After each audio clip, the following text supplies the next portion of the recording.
Obrigado, irmão Wilson. Foi também, além de ser um testemunho de vida, um testemunho de gratidão. Eu acho que nós precisamos ser gratos ao Senhor por tudo que Ele tem feito por nós. Irmãos, vamos então para uma meditação breve aqui nesta noite. Quando o pastor me pediu para dirigir esse culto e que eu trouxesse uma palavra, eu fiquei pensando o que eu poderia falar, e eu comecei a rever algumas das meditações que eu já tinha escrito já no passado, e que às vezes eu escrevo meditações e fica guardado lá no meu computador. Esta meditação de hoje foi publicada na nossa pastoral logo quando nós estávamos naquela fase de transição, ainda talvez sem pastor, se não me engano, e nós publicamos essa meditação. E eu quero então expandir um pouquinho esse assunto para esta noite, e eu pedi para que fosse rodada uma cópia para todo mundo ter e poder acompanhar junto com o meu raciocínio. Também pedi que alguns irmãos tivessem alguns versículos que nós vamos depois pedir para que os irmãos leiam para nós, tá bom? Então, o assunto é um assunto que eu acho que é sempre atual, que é falar sobre a igreja do Senhor. E eu vou pedir então que nós abramos nossas Bíblias em Mateus 16, de 13 a 23. Eu vou ler esse texto todo para que a gente possa ficar bem conscientizado do significado dele, que para mim é um dos textos assim maravilhosos da Bíblia. Toda a Bíblia é maravilhosa, mas acho que esse texto fala muito para mim. Mateus 16, de 13 a 23. Esse texto é a confissão de Pedro, tá? Ele é profundo demais. Então diz assim: tendo Jesus chegado às regiões de Cesareia da Filipe, interrogou os seus discípulos dizendo: quem dizem os homens ser o Filho do Homem? Responderam eles: uns dizem que é João o Batista, outros Elias, e outros Jeremias ou alguns dos profetas. Mas vós, perguntou-lhe Jesus, quem dizeis que sou eu? Respondeu-lhe Simão Pedro: tu és o Cristo, o Filho do Deus vivo. Disse-lhe Jesus: bem-aventurado és tu, Simão Barjonas, porque não foi a carne e o sangue quem te revelou, mas meu Pai que está nos céus. Pois também eu te digo que tu és Pedro, e sobre esta pedra edificarei a minha igreja, e as portas do Hades não prevalecerão contra ela. Dar-lhe-eis as chaves do reino dos céus. O que ligares, pois, na terra será ligado nos céus, e o que desligares na terra será desligado nos céus. Então ordenou aos discípulos que a ninguém dissessem que ele era o Cristo. Desde então começou Jesus Cristo a mostrar aos seus discípulos que era necessário que ele fosse a Jerusalém, que padecesse muitas coisas dos anciãos, dos principais sacerdotes e dos escribas, que fosse morto e que ao terceiro dia ressuscitasse. E Pedro, tomando-o à parte, começou a repreendê-lo, dizendo: tenha Deus compaixão de ti, Senhor, isso de modo nenhum te acontecerá. Ele, porém, voltando-se, disse a Pedro: para trás de mim, Satanás, que me serves de escândalo, porque não estás pensando nas coisas que são de Deus, mas sim nas que são dos homens. Nosso Deus e Pai, obrigado pela leitura da Tua Palavra, e agora possamos nestes minutos meditar sobre elas, e que possamos trazer ensinamentos preciosos para as nossas vidas, e conceitos bastante profundos para o nosso viver diário. Abençoa esta reunião, é o que nós pedimos agradecidos no nome do Senhor Jesus. Amém. Eu sempre me impressionei com o posicionamento de Jesus sobre essa questão. Ele está conversando com os seus discípulos, de um determinado momento ele faz uma pergunta para todos eles: olha, o que o pessoal está falando aí? O que dizem os homens a meu respeito? Quem dizem os homens ser o Filho do Homem, aquele que foi prometido? E aí eles deram várias sugestões, Elias, fulano de tal, profetas. Provavelmente, Jesus olhou no olho de cada um, deu aquela olhada de mestre, e ele queria ouvir dos seus. E parece também que Jesus não deu muita importância à resposta que eles deram, que pudesse ser fulano, que pudesse ser o filho do homem, pudesse ser Elias, fulano, pudesse ser o profeta, pudesse ser Elias, pudesse ser... Ele parece que não ligou muito para isso. E ele fez uma segunda pergunta: agora, vós, quem dizes que é o filho do homem? Ele queria agora saber a opinião dos seus discípulos. E vocês? Quem vocês acham que é o filho do homem? Parece que isso sim era importante para Jesus ouvir agora. E vocês? Agora sim. Agora parece que nós estaríamos entrando num mar, adentrando num mar com águas mais profundas. E Jesus certamente fitou cada um no olho agora. E vocês? Eu quero chamar a atenção dos irmãos para a grandeza dessa questão e fazer então alguns comentários breves sobre a nova instituição que estava prestes a se iniciar. E a resposta de Pedro foi o suficiente para que a igreja fosse fundada. A afirmação de Pedro de que Jesus, ele sim, era o Filho do homem, era o Filho de Deus, é o fundamento da igreja. E é interessante como Jesus faz um pequeno trocadilho. Ele fala, depois que Pedro responde, ele diz: bem-aventurado és tu, Simão Barjonas, porque não foi a carne e o sangue quem te revelou, mas meu Pai que está nos céus. Ou seja, Pedro respondeu por revelação divina que Jesus era o Messias, que ele era o Filho do homem, era o Filho de Deus prometido. E ele faz um trocadilho: pois também eu te digo que tu és Pedro. Pedro aqui no original é pedrinha, uma pedra pequenininha, e sobre esta pedra é outra palavra no original.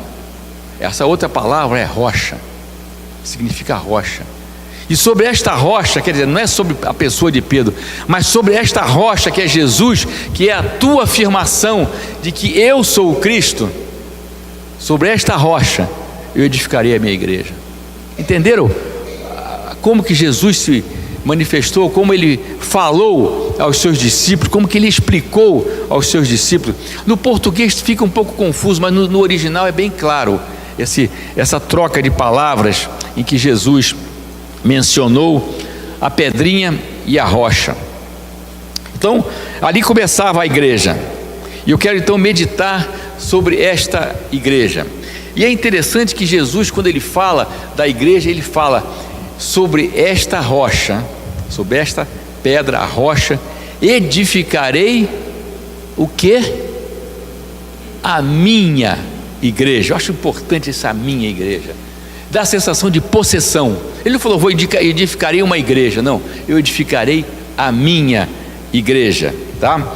Algo que estava ali dentro do seu coração, algo que ele amaria intensamente, e tão intensamente que morreria por ela, morreria por essa igreja. Ele deu a sua vida preciosa por ela. Não era como um bem material que a gente usa, gasta e joga fora, depois descarta e compra outra. Não, era uma coisa tão preciosa que ele deu a sua vida. Então eu quero ver algumas características desta igreja que o Senhor Jesus fundou. Em primeiro lugar, eu quero dizer que esta igreja deve ser, o irmão pode acompanhar aí, parecida com o seu dono, sendo então perfeita, justa, íntegra, imaculada, santa e irrepreensível. Vamos ver, quem está com Efésios 5:27 pode ler agora.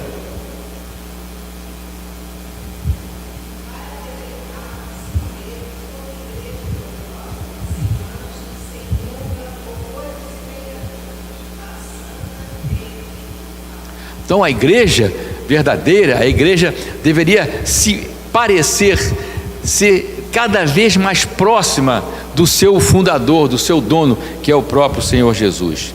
Em segundo lugar, a igreja deveria ser a reunião de pessoas salvas. Os membros dessa igreja que Jesus estava ali iniciando, deveria ser a reunião, a assembleia de pessoas regeneradas, pessoas que já foram lavadas pelo sangue de Jesus. Eu aqui estou falando tanto da igreja local, por exemplo, a Quinta Igreja Batista, ou outra igreja local, que seja realmente séria e que tenha Jesus como seu centro, o seu cerne, mas também estou me referindo à igreja universal, não a igreja universal com o nome universal, mas a igreja que seja a comunhão de todos os salvos em todos os tempos, inclusive os que já morreram, tá? Então, esta é a verdadeira igreja do Senhor. Alguém então leia Atos 2:47, a parte B.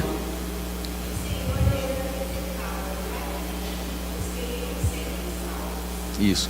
Acrescentava a igreja quem? Aqueles que iam sendo salvos.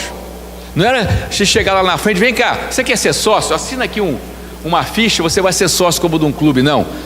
Ele acrescentava os salvos à sua igreja. Em terceiro lugar, essa igreja tinha que ter intimidade com Jesus. Tinha que falar com Ele abertamente. Tinha que rogar a Ele, clamar a Ele, abrir o coração para Ele, como marido e mulher. Olha que comparação maravilhosa.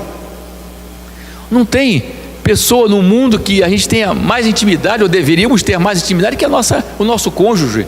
E com isso Jesus comparou a sua própria igreja. Quem está lá com Efésios 5:32 pode ler para confirmar isso que eu estou falando.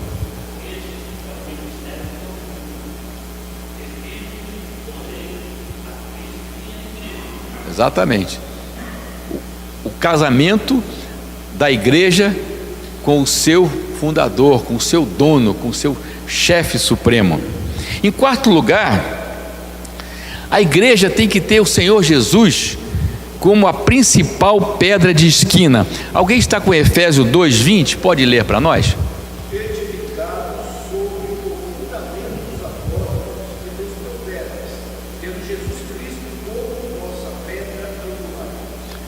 Exatamente. Alguém sabe o que é pedra angular? Eu ficava pensando, o que é pedra angular? O que é pedra de esquina?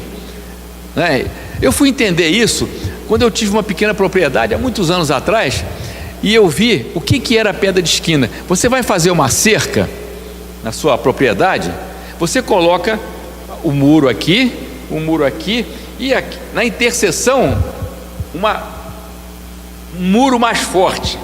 Ele segura aqui e aqui. Aquilo é pedra de esquina. Aí que eu aprendi o que é pedra de esquina. É aquilo que vai dar suporte aos muros, vai dar suporte à igreja.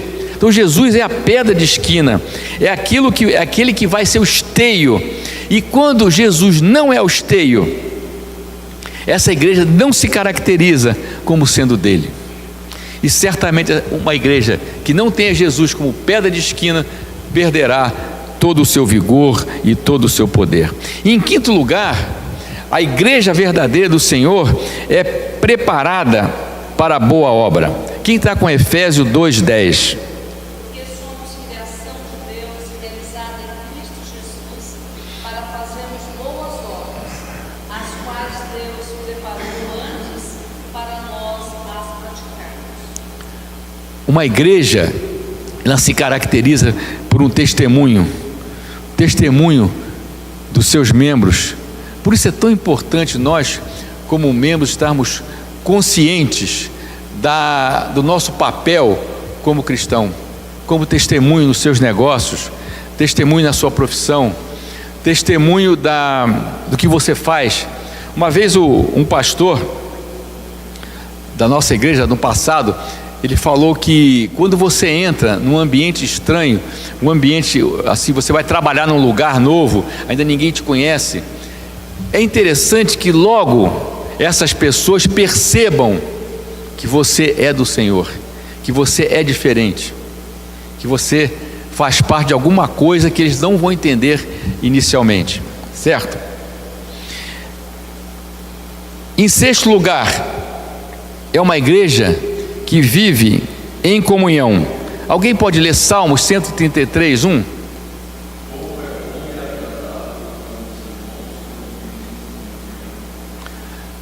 Verdade. Sem comunhão entre os irmãos, não podemos ser igreja.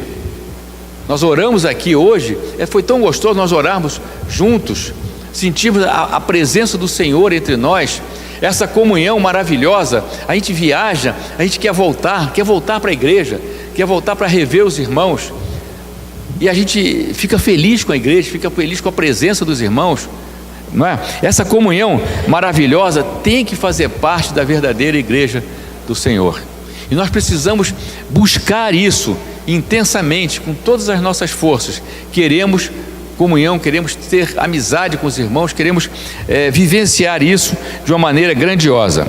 Em sétimo lugar, eu quero dizer que a verdadeira igreja, a igreja do Senhor, ela é fortalecida diariamente pelo Senhor. Quem está com Salmo 138, 3.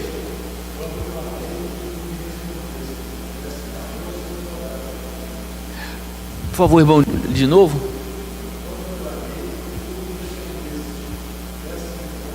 Sim. Quando clamei, tu me respondeste, deste-me força e coragem. Os membros da verdadeira igreja, eles são realmente e devem ser realmente fortalecidos diariamente no Senhor. Nós precisamos orar, clamar ao Senhor diariamente, porque nós somos bombardeados todos os dias por tentações, pelo mundo, por tudo que nos cerca. Nós precisamos clamar ao Senhor. Uma vez a minha filha falou para mim que até nas pequeninas coisas que ela tinha que tomar decisões, ela pedia para Deus, clamava ao Senhor se aquilo é o que ela precisava fazer, se aquilo é que ela deveria fazer. E eu tenho aprendido isso também, a clamar ao Senhor, porque olha, irmãos, quando a gente não pede a aprovação do Senhor para alguma coisa que nós queiramos fazer, a gente pode dar com os burros na água. As coisas não funcionam, as coisas não fluem, as coisas não vão bem.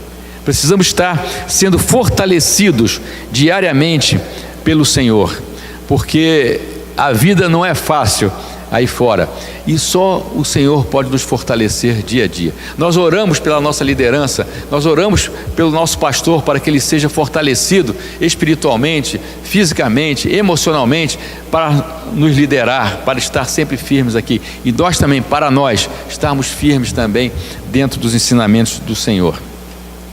Em oitavo lugar, os irmãos podem acompanhar, nós devemos estar preparados para a evangelização. Quem está com 1 Coríntios 9,16?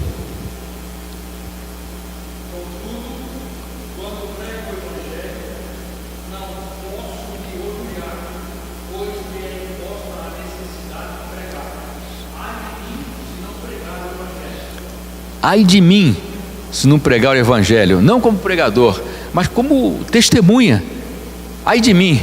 Irmãos, há uns meses atrás, talvez uns 8 meses mais ou menos, um médico aqui da nossa cidade ficou gravemente enfermo. Eu já contei essa experiência, mas eu quero contar de novo. Ficou gravemente enfermo, uma enfermidade, fui até eu quem participei do diagnóstico dele, para a morte. Não tinha jeito. E eu e a nossa equipe conversamos com ele, falamos: rapaz, infelizmente, médico para médico é dura a coisa, né?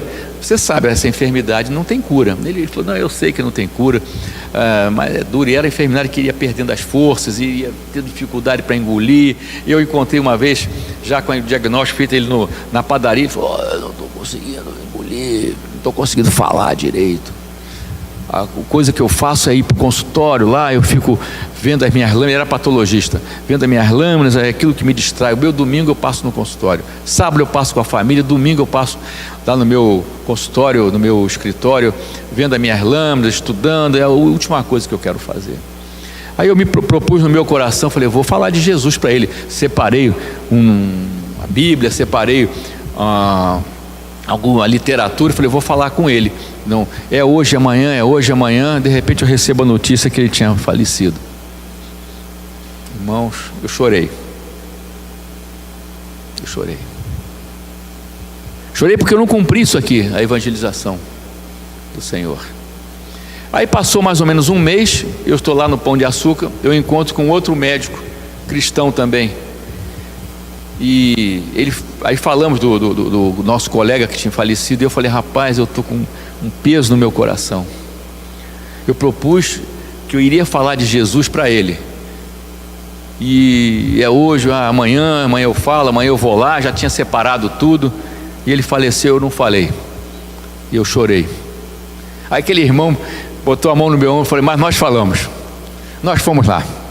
Nós fomos com o pastor, nós conversamos com ele, ele aceitou Jesus. Tá? Irmão, mas aquilo me deu alegria, porque o Senhor foi fiel. Sabe por quê?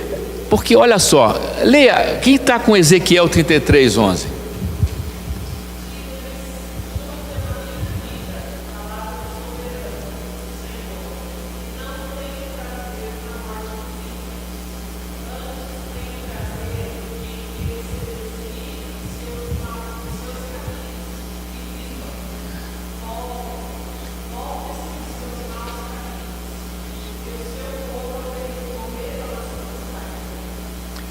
A vontade do Senhor é que todos voltem do seu caminho. Mas o mais agora profundo vem a outra. Ezequiel 33:7-9. Quem está?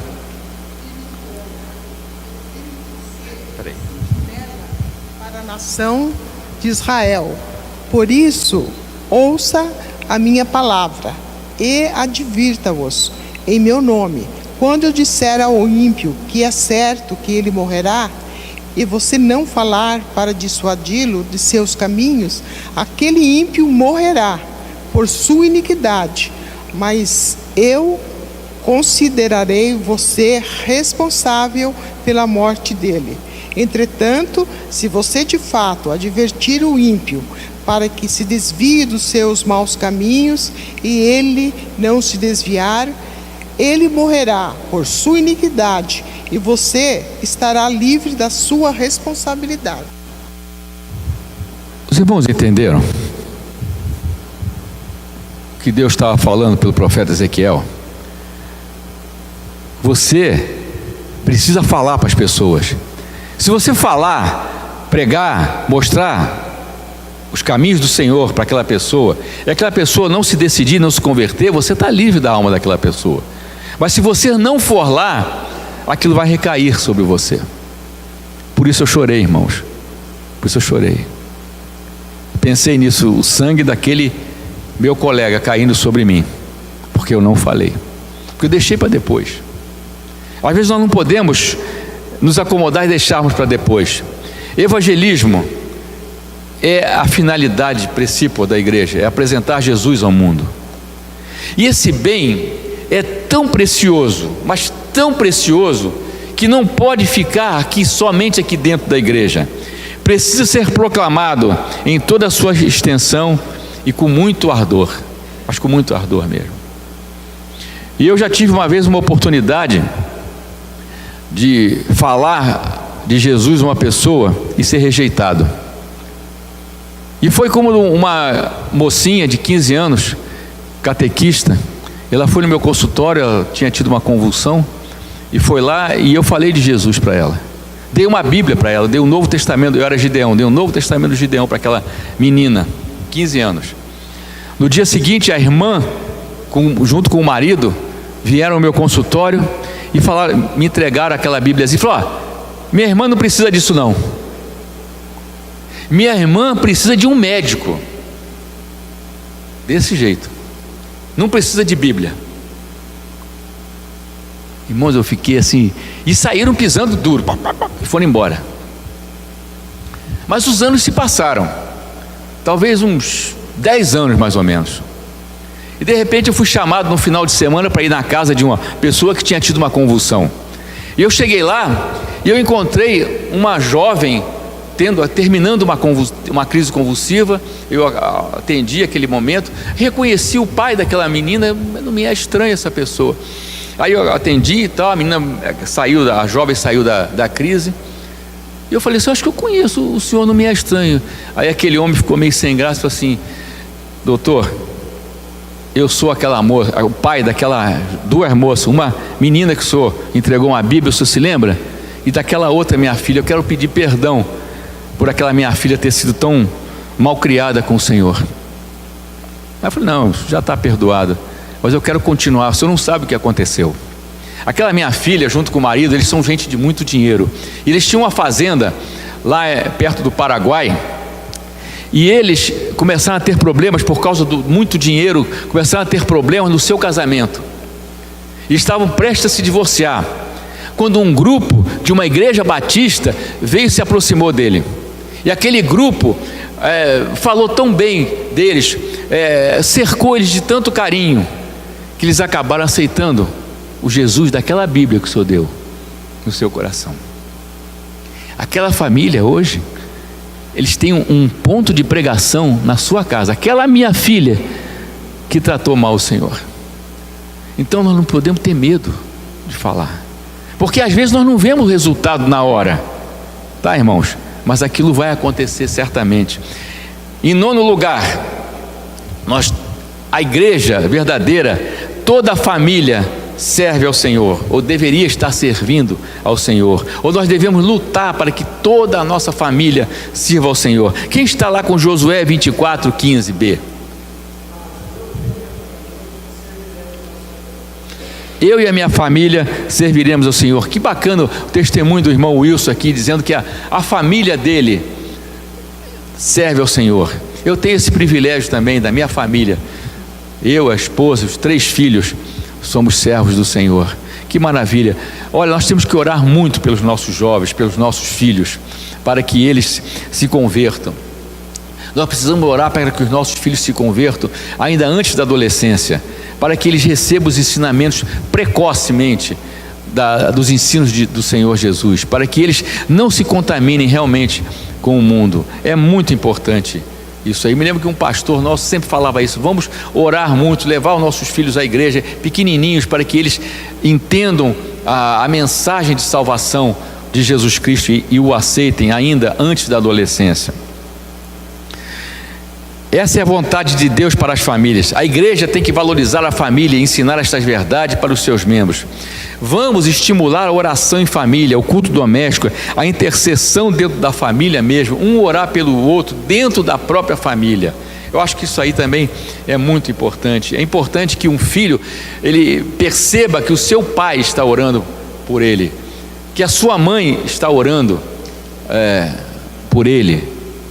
Quando eles veem os seus pais orando um pelo outro, quando eles veem os seus pais ajoelhados orando pela família toda, é tão importante isso. Aí os nossos filhos vão perceber que a gente faz o que a gente fala, e não só fala e não faz, certo?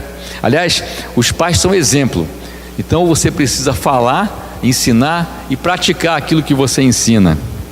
Em 10º lugar, o inferno não prevalecerá contra ela, não prevalecerá contra a igreja. Quem está com Mateus 16:18?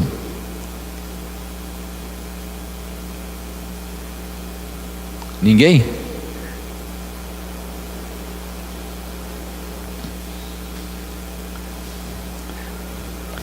Pois também eu te digo que tu és Pedro, e sobre esta pedra edificarei a minha igreja, e as portas do Hades é inferno, não prevalecerão sobre ela.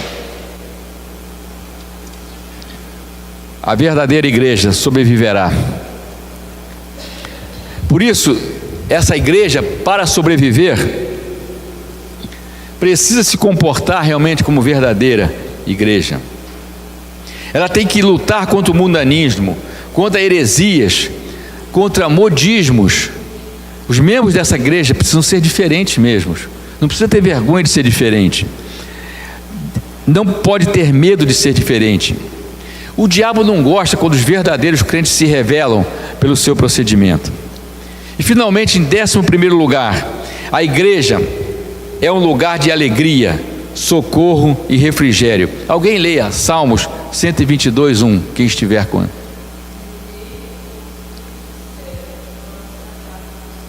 Alegrei-me quando me disseram: vamos à casa do Senhor. Realmente, a igreja deve ser e precisa ser um lugar de conforto, de alegria, de fortaleza.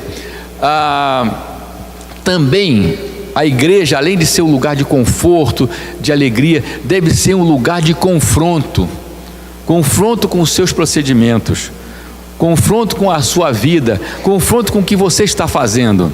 Essa sim é a verdadeira igreja. Em Salmos 46:1, a palavra de Deus diz: Deus é nosso refúgio e fortaleza, socorro bem presente na angústia. Nós temos problemas, nós temos dificuldades, individualmente também como igreja, mas Deus é o nosso refúgio. É ali que nós vamos nos esconder. Ele é a nossa fortaleza, Ele é o socorro que está sempre presente nos nossos momentos de angústia. Um pastor, uma vez, quando pregou aqui na nossa igreja, disse bem assim: a igreja é um hospital espiritual, a igreja é um verdadeiro pronto-socorro. Pastor João Gilberto Romano falou isso aí. A igreja é um pronto-socorro. Nunca me esqueci dessa frase daquele irmão. Amém? Vamos orar? Nosso Deus e Pai, obrigado por essa palavra que veio de encontro aos nossos corações. Obrigado por essa meditação, que podemos aprender algumas coisas a respeito da Tua igreja. Que Deus continue abençoando a nossa quinta igreja, que nós possamos estar cada vez mais estimulados a sermos uma igreja com as características do Senhor Jesus. Que nós tenhamos a vontade cada vez mais de propagar a sua mensagem de salvação com ardor e serenidade. Cuida de nós, Senhor Jesus. Cuida da nossa liderança. Toma o teu servo, o pastor Silvio, em tuas mãos, para que ele esteja sempre em sintonia com a tua vontade. Abençoa a cada membro dessa igreja. Ajuda-nos a fazermos a tua vontade, e que a tua vontade se torne clara em nossos corações. Que nós tenhamos aquela verdadeira vontade de conhecer de fato a tua vontade, não só conhecer, como praticar. É o que nós pedimos, agradecidos no nome do Senhor Jesus. Amém.